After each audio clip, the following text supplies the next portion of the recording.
김이 식어버린 미역국에서 은은한 미소 냄새가 났다. 아무도 먹지 않은 밥상 위로 아침 햇살이 내려앉았고 그 조용한 빛은 마치 이 집의 모든 숨결을 내려다보는 듯했다. 나는 고개를 들지 않은 채 숟가락을 손에 쥐고 있었고 맞은편 시어머니는 팔짱을 낀 채 창밖을 바라보고 있었다. 이혼을 마친 지 하루, 아무도 짐을 싸지 않았다. 서류엔 도장이 또렷이 찍혀 있었지만 집안 공기는 어제와 다르지 않았다. 시어머니는 여전히 그 자리에 있었고 그녀의 슬리퍼 소리는 새벽마다 부엌에서 또각또각 울렸다. 나는 매일 아침처럼 식탁을 차렸다. 말없이 국을 데우고 밥을 푸고 젓가락을 올려두는 일상. 차라리 누군가가 소리를 지르고 울기라도 했다면 덜 어색했을지 모른다. 그날 아침 시어머니가 입을 열었다. 그래서 언제 나갈 거니? 순간 공기에서 온도가 확 꺼졌다. 나는 잠시 멈췄다. 눈을 마주치지 않은 채 천천히 물컵을 들었다. 유리컵의 표면이 손가락에 닿을 때 차가운 감촉이 나를 다시 이 자리에 묶어두는 듯했다. 어머니가요, 왜요? 나는 되물었다. 조용히 웃으며 그 웃음에는 싸움도 비꼼도 없었다. 그저 오랜 피로 속에서 몸에 익은 방어였다. 시어머니는 눈을 찌푸렸다. 입술이 약간 떨리는 게 보였다. 네가 여길 나가야지. 여긴 내 아들 집이잖니. 내가 고개를 들었다. 그때 처음으로 그날 아침 시어머니와 시선을 맞췄다. 그녀의 눈동자엔 익숙한 질서가 있었다. 자신이 통제하는 세계 안에서 며느리는 늘 머물 자리를 지켜야 한다는 확신. 나는 숟가락을 내려놓고 천천히 말했다. 여긴 제 집이에요. 30억짜리. 결혼 전에 제가 제 이름으로 산 집이에요. 그 말에 시어머니는 아무 말도 하지 못했다. 그 순간 그녀의 눈빛에서 빠져나간 것은 단순한 놀람이 아니었다. 한참을 그렇게 나를 쳐다보다가 시어머니는 물컵을 집어들었지만 입을 대지 못했다. 그 안에서 물은 가만히 흔들리고 있었다. 그날 이후 그녀는 식탁에 앉을 때마다 내 손끝을 관찰했다. 말없이 젓가락을 짚는 내 손, 수저를 닦는 내 손. 그녀의 눈엔 그것이 처음 본다는 눈빛이었다. 사실 나는 이 말을 언제부터 준비하고 있었는지 모르겠다. 매일 쌓인 묵은 감정들이 내 말투를 이렇게 차분하게 만들었는지도 모른다. 고함도 원망도 없이 그냥 사실 하나만 내뱉었을 뿐인데 그 집 안의 모든 기류가 바뀌었다. 그날 아침의 햇살은 유난히 따뜻했지만 식탁은 냉기만 맴돌았다. 시어머니는 물컵을 내려놓으며 살짝 한숨을 내쉬었다. 그 소리는 오래된 방 안에서 문이 삐걱이며 열리는 소리처럼 들렸다. 나는 조용히 수저를 정리하며 말했다. 이 집 누구 거라고 생각하세요? 질문은 부드럽게 흘러나왔지만 공기는 얼어붙었다. 시어머니는 대답하지 않았다. 대신 그 특유의 시선을 보냈다. 말 대신 판단이 깃든 눈길. 그녀는 언제나 말보다 눈으로 나를 눌렀다. 처음 이 집에 들어왔을 때부터 그녀의 침묵은 언제나 명령이었다. 당연히 우리 아들 이름으로 된 거 아니니? 그녀는 묻는 듯 말했지만 그 안에는 이미 정답을 확신하는 냉기가 깃들어 있었다. 나는 고개를 가로저었다. 그리고 부드럽게 웃으며 말했다. 이 집은 결혼 전에 제가 제 이름으로 산 거예요. 현금으로요. 잔금 치르고 바로 등기했죠. 그 말에 시어머니는 미동도 하지 않았다. 마치 누가 시간을 멈춘 듯한 표정. 잠시 후 그녀는 천천히 눈을 내리깔았다. 다시 고개를 들 때 얼굴에는 분노도 놀람도 아닌 일종의 낯선 불편함이 떠올라 있었다. 자신이 전혀 몰랐던 정보가 눈앞에서 사실로 펼쳐질 때의 혼란.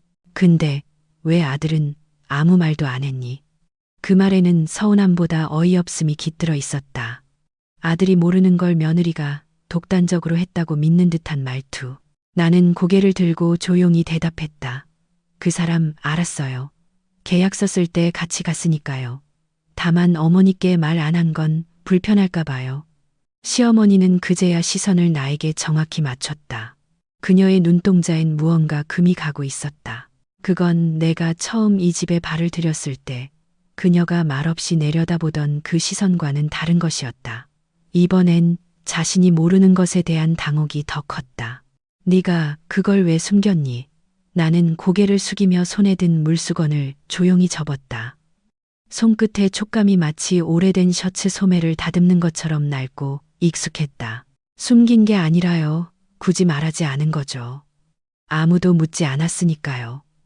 나는 그 말을 천천히 마치 오래된 기억을 꺼내듯 꺼냈다. 결혼식 당일 시어머니는 내가 어떤 집에서 자랐는지 어떤 부모 밑에서 컸는지에만 집중했지.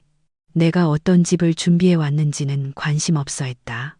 그녀에게 나는 들어오는 여자였을 뿐이었다. 그러니까 지금 이혼한 내가 여길 나갈 이유는 없단 거니?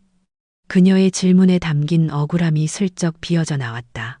그녀는 여전히 이 공간을 자기 아들의 공간이라 여기는 것이 분명했다. 나는 조용히 고개를 끄덕였다. 네, 저는 나갈 이유가 없어요. 법적으로도 현실적으로도. 나는 그녀를 향해 어떤 분노도 없이 말했다. 이건 오래 걸려 도달한 평온이었다. 나를 억눌러왔던 그 모든 말들 위에 차곡차곡 쌓아온 작은 결정들. 내가 직접 벌어번 돈, 직접 찾은 매물, 그리고 혼자 이름을 올린 등기부 등본. 그 모든 것이 오늘 아침 이 한마디를 위해 존재했던 것 같았다. 결혼을 앞두고 나는 부동산 중개소에서 혼자 계약서를 썼다. 그날의 기억은 지금도 손등에 스며 있다. 잉크 냄새, 서류 모서리의 거친 감촉, 그리고 사인할 때마다 손목에 느껴지는 미묘한 떨림. 내가 이 집을 구입한 건 단지 신혼집이 필요해서만은 아니었다.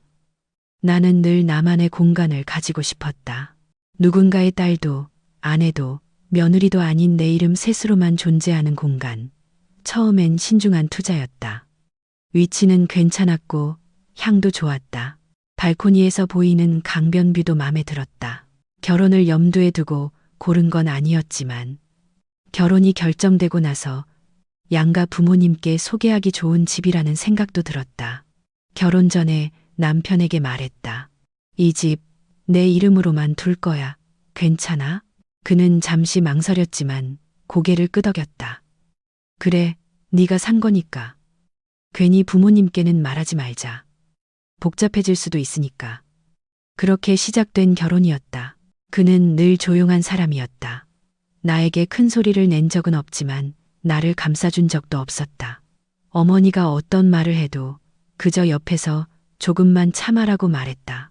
결혼식 당일 시어머니는 식을 마치자마자 나를 따로 불렀다. 앞으로 우리 아들한텐 걱정 끼치지 마라. 애 낳고는 바로 일 그만두는 게 좋을 거야. 그 말에 남편은 아무 말도 하지 않았다. 나는 그날 처음으로 앞으로 어떤 균형 안에서 살아가야 할지 어렴풋이 느꼈다. 이 집을 내 이름으로 해두길 잘했다는 생각도 그때 들었다. 집들이 날 손님들이 모두 돌아간 저녁, 시어머니가 나지막이 말했다. 그래도 이 집 우리 아들이랑 살 집이니 반반으로 생각하고 살아. 나는 아무 대답도 하지 않았다. 그때까진 그저 이해하자는 쪽이었다. 내게 잘해주려고 그런 거라고, 말끝마다 끼어드는 건 관심이라고 억지로 해석했다. 하지만 시간이 지날수록 이 집에서 나는 주인이 아니라 손님이었다. 시어머니는 방문 없이도 문을 열었고 냉장고를 내 집처럼 열었다. 나는 조심스럽게 다음부터는 먼저 말씀 주시면 좋을 것 같다고 말한 적도 있다. 그 말 이후 시어머니는 내게 예민한 애라고 불렀다. 그 모든 침묵 위에 쌓여 있던 건 작은 계약서 한 장이었다. 내 이름 석자가 또렷이 박힌 등기부 등본 30억 원. 그 금액은 지금의 시세로 오히려 더 올랐지만 내겐 그 숫자보다 중요한 게 있었다. 이 공간에서만큼은 누구의 딸도 누구의 며느리도 아닌 나라는 증명. 나는 그 사실을 어머니께 일부러 말하지 않았다. 굳이 꺼내야 할 이유가 없었다. 하지만 오늘 아침 그 침묵은 끝나야 했다. 그녀가 왜 나가지 않느냐고 묻는 순간 그 말은 이 집을 자신의 영역으로 보는 시선에서 나왔다. 나는 그 시선을 더 이상 감당하고 싶지 않았다. 시어머니는 그날 저녁 말없이 창밖을 오래 바라보았다. 커튼이 반쯤 젖혀진 창틀 너머로 가을비가 조용히 흘러내리고 있었고 주방 천장의 조명이 그녀의 뺨을 반쯤 비추고 있었다. 말은 없었지만 그 표정은 지난 시간을 되짚는 사람의 얼굴이었다. 나는 그날 처음으로 그녀가 어렸을 때 어떤 며느리였을지를 상상해 보았다. 그녀 역시 누군가의 집에 처음 들어서며 문턱 앞에서 고개를 숙였겠지. 냄비의 뚜껑을 열기 전 시어머니의 눈치를 살피고 김이 새어나오는 찌개를 들고 조심스레 식탁에 올려놓았겠지. 그녀의 세대엔 순종이 미덕이었다. 말 대답하지 말고 눈치껏 알아서 해라는 말이 지침서처럼 붙어 다녔다. 딱히 악의 없이 이어졌지만 그 말들은 한 여자의 자존을 찌그러뜨렸다.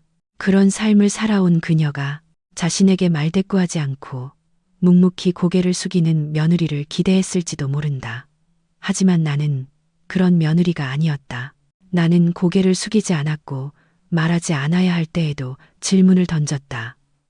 어머니, 이건 왜 이래야 해요? 어머니가 제 옷을 대신 정리하시는 건 조금 불편해요. 그녀는 이런 말을 듣는 것이 익숙하지 않았다. 자신이 순종으로 버텨온 세월 속에서 불편하다는 감정을 말로 표현하는 여자는 낯설었을 것이다. 그렇다고 해서 그녀가 나쁜 사람이라는 생각은 들지 않았다. 그녀는 그저 자신이 배운 방식대로 살아왔고 그 방식으로 나를 바라봤을 뿐이었다. 그날 밤 시어머니는 오래된 앨범을 꺼내 식탁에 올려두었다. 사진 속에는 그녀의 젊은 시절이 담겨 있었다. 좁은 부엌에서 땀을 훔치는 젊은 며느리, 아이를 업은 채 된장찌개를 끓이는 모습. 그녀는 나를 부르지 않았지만 일부러 사진첩을 펼쳐놓은 채 거실을 나갔다. 나는 조용히 앉아 그 사진들을 넘겼다. 사진 속 그녀의 손은 늘 바쁘게 움직였고 눈빛엔 늘 약간의 두려움이 담겨 있었다. 그 모습은 낯설지 않았다. 내가 결혼 초기에 거울 속에서 보았던 내 눈과 닮아 있었으니까. 나는 사진첩을 덮고 조용히 생각했다. 이 여자는 평생을 누군가의 며느리로, 아내로, 엄마로 살아왔다. 한 번도 자기 자신으로 불렸던 적이 없었을지도 모른다. 그리고 이제 그런 여자가 처음으로 내게 물었던 것이다. 왜 안 나가니? 그 말은 단지 공간의 소유권을 묻는 것이 아니었다. 그건 자신이 평생 지켜온 질서 속에서 내가 더는 며느리가 아니라는 사실을 인정할 수 없다는 그런 절망의 언어였다. 나는 그날 밤 늦게 그녀가 쓰고 나간 찻잔을 조용히 씻었다. 컵에 남아있던 미지근한 온기, 그 속엔 말로 하지 못한 감정들이 조금 남아 있었다. 남편은 늘 조용한 사람이었다. 결정적인 순간에도 큰 소리를 낸 적은 없었다. 대신 그는 말을 아끼며 한 발짝 물러나 있었다. 어쩌면 그는 그 침묵을 중립이라 믿었는지도 모른다. 하지만 나에게 그 침묵은 방관이었다. 결혼 초부터 작은 갈등이 생길 때마다 그는 늘 말했다. 엄마도 그냥 표현이 서툰 거야. 그냥 넘어가. 별뜻 없었을 거야. 그러나 그런 말은 상황을 더 고요하게 만들 뿐, 더 나아지게 하진 않았다.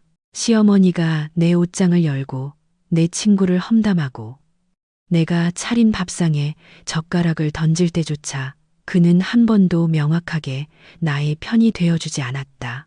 가장 선명했던 날은 결혼 3년 차, 작은 일로 언성이 높아졌던 어느 저녁이었다. 시어머니가 내게 말했다. 네가 우리 아들 인생 망치고 있는 거 알아? 얼굴만 번지르르 하지 속은 하나도 곱지 않아. 그날 남편은 내 손을 잡지도 그녀를 말리지도 않았다. 대신 조용히 주방을 나갔다. 그리고 밤늦게야 돌아와 말했다. 그냥 엄마니까 이해 좀 해줘. 당신이 더 어른스럽잖아. 그 말에서 나는 결혼 생활의 균형이 무너졌음을 알았다. 그는 나를 사랑했을지도 모른다. 하지만 사랑과 책임은 같지 않았다. 그의 세계에서 어머니는 중심축이었고 나는 그 곁을 도는 위성이었다. 나는 점점 말이 없어졌다. 감정은 말이 아니라 행동으로 드러났고 내 표정은 점점 무표정해졌다. 남편은 그런 나를 보며 요즘 왜 이렇게 예민하냐고 물었다. 그리고 나는 그 말에도 대답하지 않았다. 왜냐하면 그는 한 번도 내 감정에 다가오려 하지 않았기 때문이다. 이혼을 결정하게 된 건 어느 날 밤이었다. 하루 종일 이어진 침묵 끝에 나는 주방 불을 끄고 조용히 말했다. 이렇게 사는 건 이제 의미 없다고 생각해. 나는 더 이상 누구의 그림자처럼 살고 싶지 않아. 그는 아무 말도 하지 않았다. 그 말이 그의 방식이었다. 결국 이혼 서류에 먼저 도장을 찍은 것도 나였다. 그는 마지막 순간까지도 진심이냐고만 물었다. 나는 고개를 끄덕였고 그는 그저 조용히 서류를 접었다. 그날 밤 혼자 침대에 누운 나는 처음으로 깊이 숨을 내쉬었다. 비로소 이 집에서 내가 나로서 존재할 수 있는 순간이 다가온다는 느낌. 하지만 나는 몰랐다. 그렇게 이혼이 끝난 후에도 시어머니가 남을 거라고는. 이혼을 결정하고 나서 집안은 더욱 조용해졌다. 식탁에는 말 없는 식사가 놓였고 싱크대에는 쌓인 그릇들이 점점 늘어났다. 아무도 치우지 않았다. 내가 일부러 그랬던 것도 시어머니가 고의로 무시한 것도 아니었다. 그저 모든 것이 멈춘 듯한 시간이었다. 저녁마다 돌아오던 남편의 발소리가 더 이상 들리지 않았다. 불 꺼진 현관 앞에서 시어머니는 가끔 말없이 서 있었고 나는 그런 그녀의 뒷모습을 바라보다 조용히 방으로 들어갔다. 우리는 여전히 같은 공간에 있었지만 더 이상 가족은 아니었다. 그날도 비슷한 저녁이었다. 집안은 조용했고 거실에 앉은 시어머니는 아무 말 없이 TV를 틀었다. 볼륨은 거의 들리지 않을 정도로 낮았고 화면에서는 아침 드라마의 재방송이 흐르고 있었다. 주인공 며느리가 시어머니의 반대를 무릅쓰고 집을 나가는 장면이 나왔다. 나는 부엌에서 찬물을 끓이며 그 장면을 힐끗 보았다. 그 장면이 특별히 눈에 들어온 것도 아니었다. 하지만 그날따라 시어머니의 어깨가 살짝 떨리는 게 보였다. 나는 찻잔 2개를 꺼냈다. 하나는 나를 위한 것, 하나는 그녀를 위한 것. 아무 말 없이 그녀 앞에 찻잔을 내려놓았다. 그녀는 내 얼굴을 잠시 바라보다가 고개를 숙였다. 입술을 열었지만 말은 나오지 않았다. 차에서 김이 피어올랐다. 찻잔 가장자리에 맺힌 물방울이 천천히 흘러내렸다. 우리는 아무 말 없이 그 김을 바라보았다. 그리고 그 순간 나는 깨달았다. 우리는 서로의 침묵을 감당하고 있었다. 말로 상처를 주지 않기 위해 그냥 아무 말도 하지 않는 선택. 하지만 그 선택이 더 깊은 상처를 만들고 있었다. 내가 이 집을 떠나지 않는 이유는 단순히 등기상의 권리 때문만이 아니었다. 나는 이 집에서 살아남고 싶었다. 침묵에 침몰되지 않기 위해 존재로서 남고 싶었다. 밤이 깊어갈수록 집안의 정적은 더 또렷해졌다. 전자레인지의 시계 소리, 냉장고 모터의 진동, 그리고 시어머니가 조용히 젖은 그릇을 닦는 소리. 그 소리들은 우리가 아직 서로를 완전히 포기하지 않았다는 증거 같았다. 이 집은 전쟁터가 아니었다. 하지만 승자도 없고 패자도 없었다. 단지 너무 많은 것을 말하지 않음으로써 서로를 지쳐가게 만든 공간이었다. 그날 밤 나는 다짐했다. 이 침묵 속에서라도 더는 무너지지 않겠다고. 내가 나로서 선택한 집에서 이제는 내 방식으로 살아가겠다고. 이혼 전 마지막 밤 남편과 마주 앉은 거실은 유난히 조용했다. 그날따라 바람 소리도 냉장고의 진동도 귀에 크게 들어왔다. 서류에 도장이 찍힌 상태였지만 우리는 아무 말도 하지 못했다. TV도 꺼져 있었고 커튼도 반쯤 닫혀 있었다. 그는 종이컵에 물을 따라 마시며 천천히 말했다. 엄마가 그럴 줄은 몰랐어. 말이 좀 심했더라.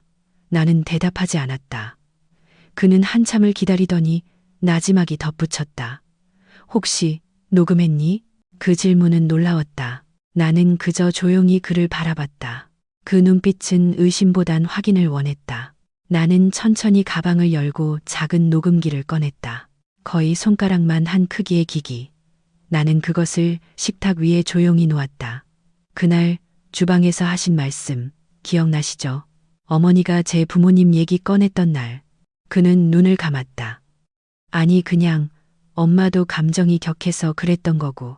가난한 집 딸내미가 감히 우리 집 문턱을 넘었다. 그 말이요. 한두 번이 아니었어요. 그는 눈을 떴다. 그리고 그 작은 기기를 손에 들어 천천히 눌렀다. 녹음이 시작되자 공기 안에서 과거의 말들이 되살아났다. 어머니의 목소리, 날카롭고 또렷했다. 너 같은 애가 어디서 우리 아들한테 덤벼. 부모가 없으면 조용히라도 살아야지. 성질은 또 왜 저래. 그 순간 남편의 손이 약간 떨렸다.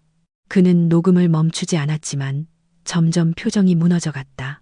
다 끝나고 나서야 그는 고개를 숙인 채 말했다. 미안해. 그 한마디는 너무 늦었고 너무 가벼웠다. 나는 조용히 녹음기를 닫았다. 이 말 들으라고 녹음한 거 아니에요. 그냥 언젠가 내가 나 자신을 믿지 못할까봐. 내가 과민했나, 내가 예민했나, 그런 생각들 때 이걸 다시 들으려고요. 그는 아무 말도 하지 않았다. 그리고 그게 마지막 대화였다. 그는 그날 밤 짐을 싸지 않았다. 다음 날 아침, 나는 침대 옆이 비어 있는 걸 보고 그가 떠났음을 알았다. 그리고 몇 시간 후 시어머니가 내게 말했다. 그래도 이 집은 너도 불편할 텐데 차라리 나가서 새 출발하는 게 낫지 않겠니? 그 말에 나는 조용히 미소 지었다. 어머니, 여긴 제 집이에요. 그녀는 아무 말도 하지 못했다. 그녀는 아들이 떠난 뒤에도 이 집에 남았다. 아직 떠나지 않은 감정처럼 아무것도 정리되지 않은 채.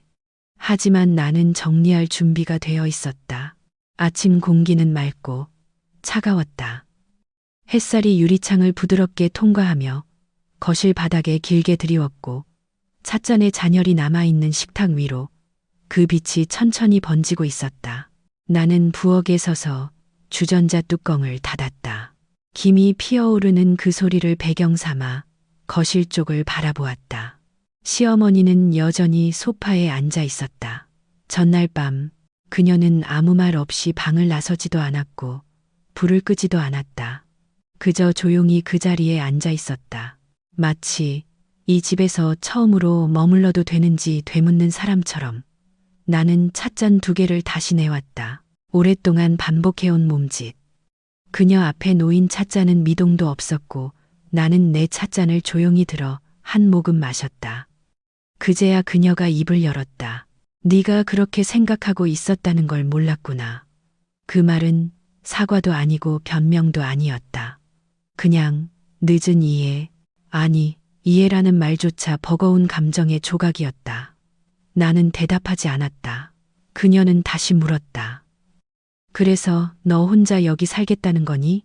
나는 미소를 지었다. 억지 웃음이 아닌 오래된 슬픔이 말끔히 가라앉은 뒤 떠오르는 고요한 미소. 네, 저는 이 집이 좋아요. 혼자 살아도 괜찮아요. 그녀는 고개를 끄덕였다.